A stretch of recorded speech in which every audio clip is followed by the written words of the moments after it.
I'm Emma and welcome to our bake along video today. Thank you very much for those of you who polled and got involved. We really do appreciate it. So today you voted for the pea cakes with the dipping sauce. So we're going to get stuck in and do the pea cakes first and then we'll do the sauce after. As always, I've tried to give you the swapsy ingredients. There aren't that many in this recipe, I'm afraid, but I've done my best to simplify things. It's an adaptation of our all-day cookbook, Honeybuns all-day cookbook. You can buy that online, but to be fair, there are a lot of recipes that we've also shared for free online. You just need to head over to YouTube or Instagram and you'll find a load of stuff on there. So I'll go slow and steady to give you guys a chance to weigh your ingredients out. Shout at me if you need me to slow down. Heta behind the camera will shout at me. So we start off with 125 grams of peas. I'm using frozen, and defrost them slightly just so that you haven't got a clump of stuff to work with. You want them free flowing. People ask me why I weigh in this odd little cup, and it's because my scales are really temperamental and won't let me weigh in anything else. So that goes into a bowl. Like most of our recipes, it's a one-hit wonder, so we try and minimise the kit that you need, keep it really, really simple. So you're literally going to chuck all of those ingredients that I gave you into the one bowl. Then you're going to do your 100 grams of creme fraiche, which I have not got, so I've swapped in Greek yoghurt. Creme fraiche, fromage frais, Greek yoghurt, they'd all work really well. I'm quite keen to try out cottage cheese, which I haven't done, but I reckon that would work as well.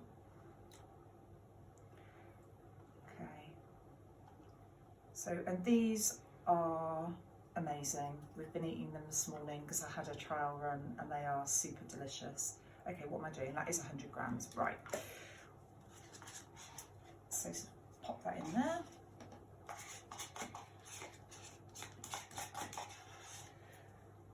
Mint and peas being one of those classics, I thought we'd best stick with the mint, but you know, you could use thyme, and you could use basil, and you could use fresh coriander. I would really try and get fresh. I do think it makes a big difference in these recipes. I've said 12 leaves.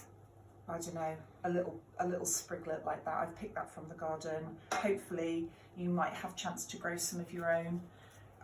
It's a thug, as I always say, it takes over everything, so it is quite, unless you're not bothered, I'm not, I let it run rampant. I've planted it on an old garden path and it's filled in all the gaps, but best to pot it, keep it potted, because it will spread if you let it.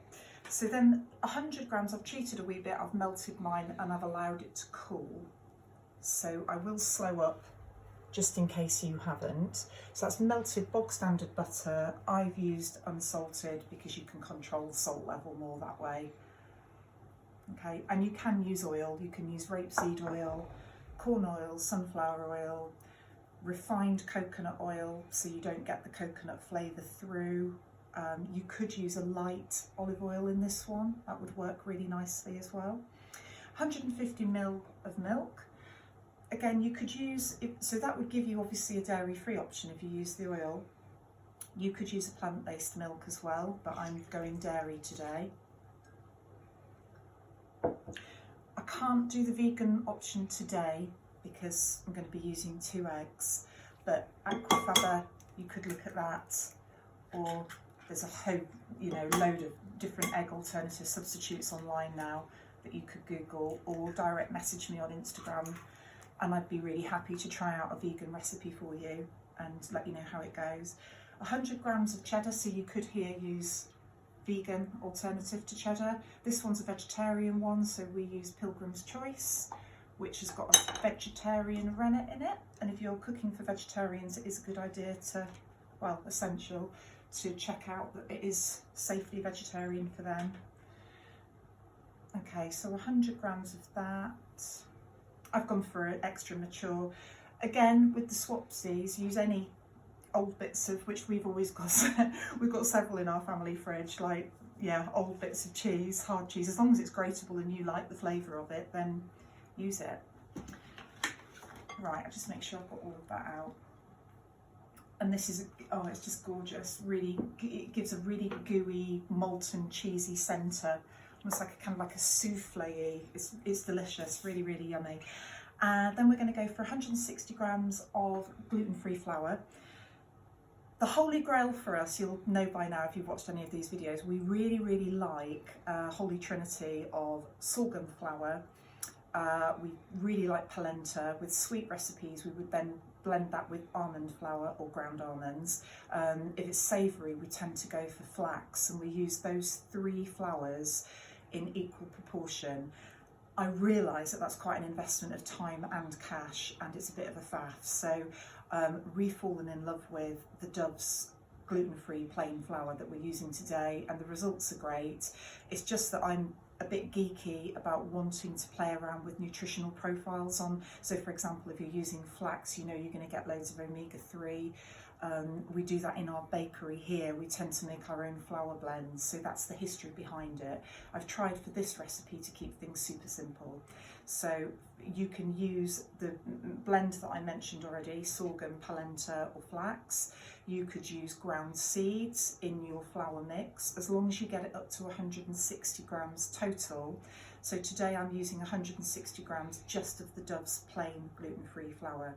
I've added to that 1.5 teaspoons of gluten-free baking powder, and I'm sorry in advance if you've got the cracked black pepper, by all means use it, it's terrific and I do love it, but I have fallen back in love with the very, very humble ground white pepper, which I often think gets a little bit of an overlook now, gets shoved to the back of the cupboard. And it's fab in baking because it disperses a lot more than throughout the mix than cracked black pepper, which is wonderful if you want a really crunchy, boiling of flavour. But the ground white works beautifully throughout the batter. It's really, really delicious in this recipe. And that's it, actually. Really, really, really easy. You can, by all means, I'm going to just, I can't resist it. I should have just put my electric mixer in, but yeah, that's old habits die hard. You could hand mix by all means, but it's easier with the electric one. So I'm going to give that a quick whiz. Okay.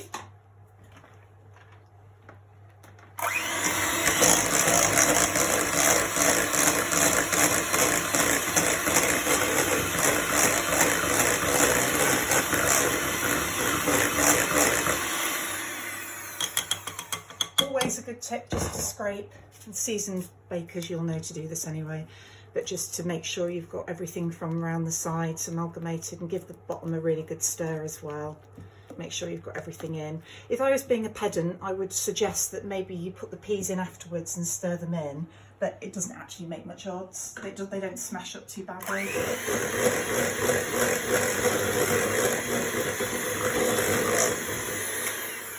So that is done. What I naughtily didn't mention is that it would be a very good idea to have your some spare grated cheese. You could use Parmesan, you could use the same cheese that you're putting into your mix, doesn't really matter, but you can sprinkle those on top of the cakes as they're frying. I have also done, and I'll show you in a minute, I've done these as little muffins and they were delicious. We ate those this morning. They're really, really lovely. And you could also do it as a tray bake. This mixture will give you 12 little muffin sized cakes. Like I say, I'll show you that in a minute. So I'm going to fire up on here. Hopefully it'll work. Yep. And just need a little bit of oil for frying, which I've forgotten, so I'm going to grab a bit of olive oil. Okay, heat the oil up. I don't know, what's that, roughly I'd say a quarter of a tablespoon to start with, and just make sure that the bottom of your pan is coated, and just let that heat up a little while. I'll have a little tidy. So hopefully that was easy for you to follow, and I didn't go too quickly for you. Like I say, if you've got any questions on this, then just please do direct message me on Instagram, and always happy to try other stuff out for you. So the vegan one would be really interesting. Happy to give that a go. So, I've got a little bit organised. Spoon, that's what I need. So it's kind of going to be slightly thicker than a dropping scone, as I would pronounce it. I'd actually say scone, but dropping scone. Oh, hello, that's going a bit hot. So, yeah, loads of smoke there. So I'll just turn the heat down there a little bit. I'm not that au fait with using this little camp stove. It's fab, but I'm not that practiced at it. Right, so what you don't want to do is splodge your mixture everywhere like I've just done. But also don't overload your pan. I'm just trying to work out the best way to do this for you. Yeah, I reckon if you've got 2 spoons, that would be the best way of doing it. And then a fish slice. Or a pea. See them sizzling, you see that setting around the edges. It smells so delicious. Be careful to not have your heat too high at this stage, because you don't want, clearly you don't want the bottoms to burn, okay? Oh, smells so nice. It's at this stage that you could, if you wanted to, add a little bit of grated cheddar. I'm going to flip it over. Wasn't the best executed, but you get the idea. You'll be better at it than me. That looks gorgeous. And it is like doing pancakes, basically. So you're going to tip them over. Oh, yeah, they're really nice, actually. I'm just on the borderline with this pan. That's a little bit high. So they have cooked very, very quickly. So like I say, you'll have a better idea on your hob how to gauge it. Oh, they're just, yeah, these are going to be so tasty. Right, what I'm going to do is take them off, plate them up, and then cut into it so that you can see what the inside looks like. I think these are you need somebody on pan duty. I think I said that in the book. That's the only downside of these kind of recipes. Somebody needs to be piling them up, ready for you guys to munch. So it's a lovely, lovely barbecue. Yeah, I'd say like a barbecue startery type of a thing. Whilst you're all sitting down waiting for the barbie to fire up, somebody can be on the camping stove. Outside, it lends itself wonderfully to that. Yeah, so they're a lot lighter on that side. So what I'm going to do is, because I've turned the heat down quite substantially now, so I'm going to let them just sit a while, and I can tell in the middle there, look, they're not quite done. You do want a little bit of goo from the melted cheese. I'm going to let them sit there for another, I don't know, give them another minute. Yummy. So you can eat them straight away. You could have a dot that would be really nice with a bowl of, I don't know, creme fraiche with some chopped mint and cucumber. That would be really nice. But we're going to go and do the chili dipping sauce. Apologies for the faffy ingredients list for the sauce. If you don't want to go to all of that trouble, like I said, creme fraiche, cucumber, mint, pepper would work really nicely. So would a pesto, like a blitzed up peas, toasted pine nuts, squeeze of lemon juice. That would be really nice. Or if you want to go super simple, sweet chili dipping sauce, just with the stuff that you can buy, the Encona stuff. Sweet chili sauce would be really nice as well. Okay, so I'll switch that off. I just want to show you this once I've cut it, so if I stick that down there. Yeah. Oh, they smell so nice. Yeah, there you go. So you've got a little bit, hopefully you can pick that up. You've got a pancake mixture that's set, and then you've got the gooey bits of your molten cheese that are inside. That is, they really, really are delicious. I'm just going to show you now, bearing that in mind, we've eaten 3 of these already. Show you how they really are gorgeous. They make a really lovely breakfast brunchy munch as well. They rose spectacularly in the oven and they looked like a muffin. They then do collapse on themselves slightly at the end of cooking. So I cooked these for 18 minutes at 180 degrees C. That's normal for these guys, and they're best eaten hot straight from the oven. They are gorgeous. So if you want to make a really quick, easy brunch for a load of hungry kids, this would be a really good way to do it. And like I say, you can also do a tray bake. This would yield you one A4 sized tray bake. It won't be terribly deep, but it will give you, again, a lovely brunchy munch to chop up and serve, I don't know, between 8 and 10 people. That's it. So we'll go on to the chilli sauce now. Hi, I'm back again. I've had a quick clean of the decks and just wanted to quickly go through the chilli dipping sauce for you.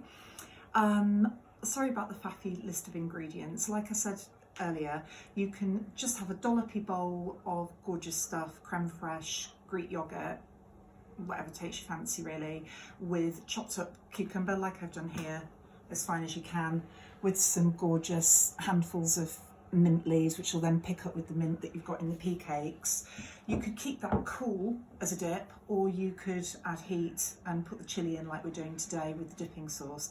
That would be quicker, but obviously a different vibe, kind of like a yogurty dip.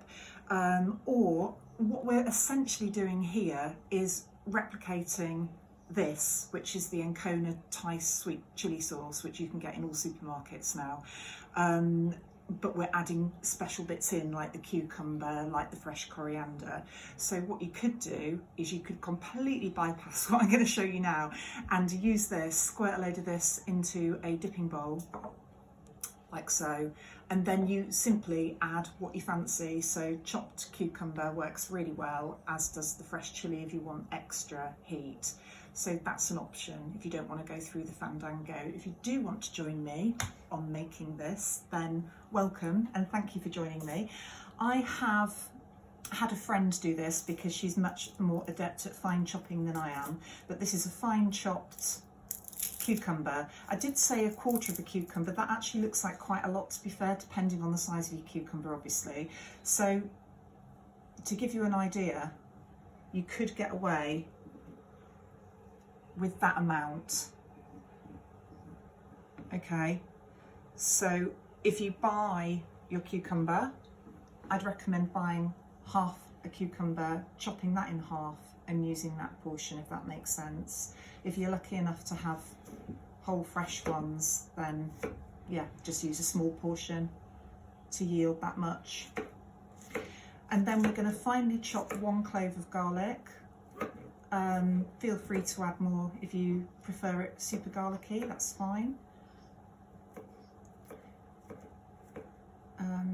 It does taste beautiful. I was hesitant to give you too many swapsy ingredients because I think the ones we've got there, it's a tried and tested recipe and they do work beautifully. Having said that, I've got to swap in 1 ingredient today because I haven't got the actual one in stock. So I'll come to that in a minute. So we've got the red chilli, we've got the cucumber. I'm going to put 2 tablespoons of mirin in. You can get this in all supermarkets. This is Sainsbury's own label, otherwise known as rice wine. And using a bowl like so, 2 spoons of that. It's not an exact science, don't worry if you splosh in a bit more, it really doesn't matter. 1 tablespoonful of roasted, it does make a difference, this, black sesame seeds. You can use the other ones, the yellow golden ones, but the toasted roasted bit is important. These are pre-toasted. They're quite expensive, but they're worth it. I'm pretty sure I got these from Sainsbury's, and I think all supermarkets would now do them, but yeah, otherwise, yeah, by all means support your small local store. I found the Red Barn, hello Red Barn, they're brilliant, in Hazelbury, have been fab, Hazelbury Bryan, a village near to us, have been fab during lockdown because they take on requests, and as long as you don't abuse it and you buy the stuff that you ask them to stock, it works really well. So I can now go down there and get most of the bits and bobs I need. 3 tablespoons full of runny honey. There's a nice story to this because this is made by my great friend Gabby, who lives in Holwell, from her own bees, but I bought the set stuff from her and I had to put this in a pan today in simmering water just to make it runny, which has worked beautifully.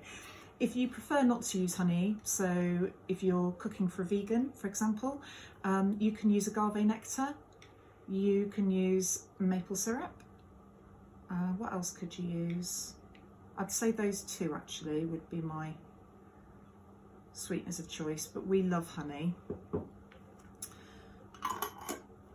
And then this is my swapsy, so this would not be suitable for vegetarians or vegans because of the anchovies that are used in this as a base. It's not my preference, it's simply because, this is Worcester sauce by the way, I've run out of, shockingly, because we use tons of it and I've always got it in stock, is soy sauce. I've run out, so that's a scandal. So I'm going to have to fake it with this. It's not the same, so I would not advise this as a swapsy. You do need your soy sauce, light or dark, it doesn't make any odds, whatever you prefer. Use the reduced salt one if you want, it really doesn't matter. Okay, and it's as easy as that. So you've got your mirin,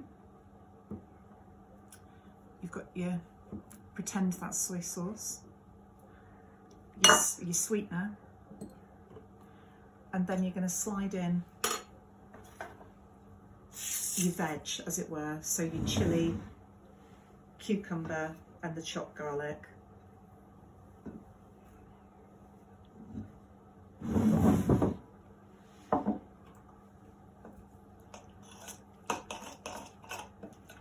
Give that a stir around so you get a feel for the consistency.